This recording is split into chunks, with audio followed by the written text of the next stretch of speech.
আসসালামু আলাইকুম প্রিয় খামারি ভাই বোনেরা, আপনাদের জন্য আজকে চলে আসছি আমাদের শহীদুল মোল্লা হ্যাচারিতে। এটা হচ্ছে আমাদের নিজস্ব হ্যাচারি, আমরা নিজেরাই ভিডিও করি। আপনাদের আজকে দেখাবো হচ্ছে আমাদের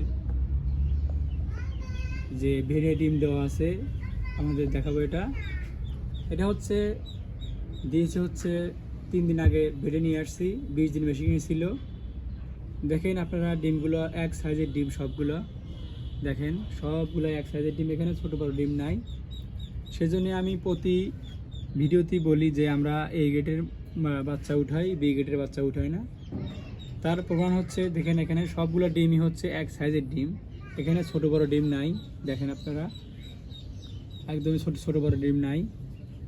আপনারা দেখেন সবগুলো এক সাইজের ডিম আপনারা দেখতেছেন। এখন এখানে 3000 ডিম আছে এখানে, তার ভিতরে হচ্ছে কিছু ডিম বাদ হয়ে গেছে, কারণ হচ্ছে ছোট বড় বাঁকা ডিম এগুলো আমরা হচ্ছে এখান থেকে সরাই ফেলি, কারণ হচ্ছে ওইগুলো ডিমে বেশি একটা বাচ্চা ভালো ওঠে না, ওগুলো ডিমে বাচ্চাগুলো বেশিরভাগই নষ্ট হয়ে যায়, ইভেন মারা যায়। সেজন্য হচ্ছে ছোট বড় ডিমগুলো সরাই ফেলি। যারা ভালো জাতের বাচ্চা নিতে চান, সুস্থ সবল বাচ্চা নিতে চান, তারা আমাদের শহীদুল মোল্লা হ্যাচারিতে যোগাযোগ করবেন। এটা হচ্ছে মাছ